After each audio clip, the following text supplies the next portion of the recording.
Ma vi aspettavate una cosa di questo genere? No, assolutamente no, è la prima volta che succede qui a Forno.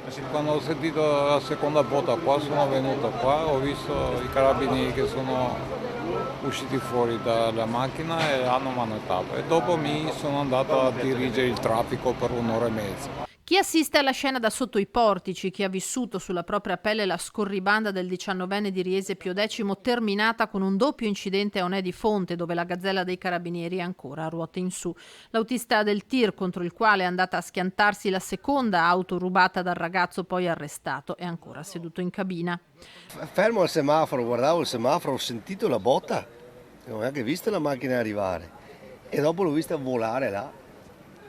E dopo lui sceso? È sceso e è scappato subito a piedi. Nel frattempo dall'altra parte comunque arrivavano già 2 pattuglie di carabinieri e alla fine ho visto che sono riusciti a prenderlo. L'auto articolato è fermo in mezzo alla strada, la ruota è esplosa. Questi ragazzi erano in una delle auto coinvolte. Abbiamo sentito un botto, ha colpito il camion e l'abbiamo visto arrivare, ha colpito noi e quelli ancora dopo, con quella macchina lì. Poi è smontato, ne ha preso un'altra ed è scappato via, ma ha beccato i carabinieri. Era fuori, urlava. Terribile.